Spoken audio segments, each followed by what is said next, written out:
Adventures of the 21st century look much different than adventures of years past. I think most of us have, however, forgotten what adventure can be. An adventure is a walk in the park. Adopting a puppy is an adventure, and so is falling in love.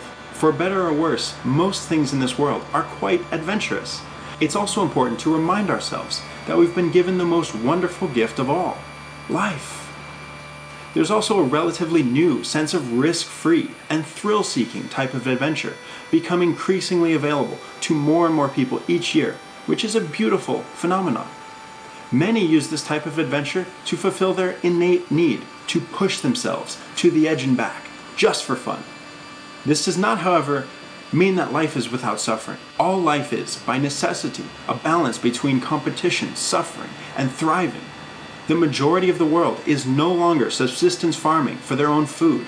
The vast majority of people no longer live in extreme poverty, and due to the great success of our efforts, our development, and our sweeping wealth generation across the world, we have freed so many of us to participate in an endless number of activities for the sake of sport, for the sake of thrill, for the sake of accomplishment and fulfillment, all without the constraints of our ancestors. Yet it is important we consider our lot in life and choose our adventures wisely. Our biological needs are inescapable and cannot be bought or gifted. Ask anyone who's rich or whose parents gave them a trust fund. They are better off financially, though they are no better off in sentiment. The human mind and body need difficult and fulfilling work in order to feel at peace. The majority of us, if we work hard, are indeed able to pick our own individual forms of suffering. We don't all need to be farmers or soldiers anymore. But we could if we wanted to, and that's the point. Life can be one great adventure, or many small ones. And while it's true that we make decisions that affect our suffering at nearly every turn of events, we can't pick nothing. If you don't make a choice, someone else will make one for you.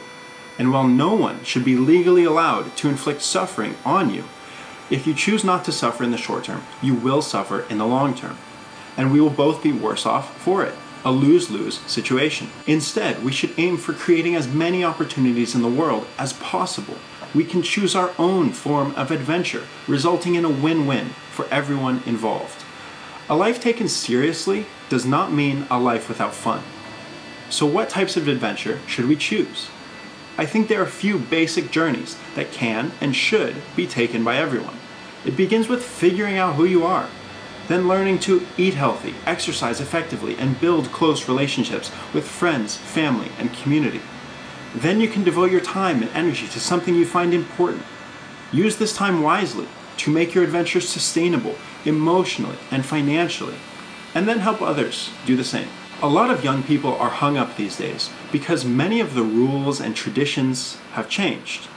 But regardless of which job you have, whatever field you're in, or where you are in life, if you are sustainably working towards something, you are by definition adding value to society, and therefore can take some pride in your work and improve it over time. No matter which adventures we choose, if we choose them wisely and dedicate ourselves to them, they will result in a useful journey.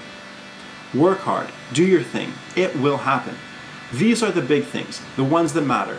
They should be done out of willingness, out of joy, out of spontaneity, and out of love, as are all the best adventures in life.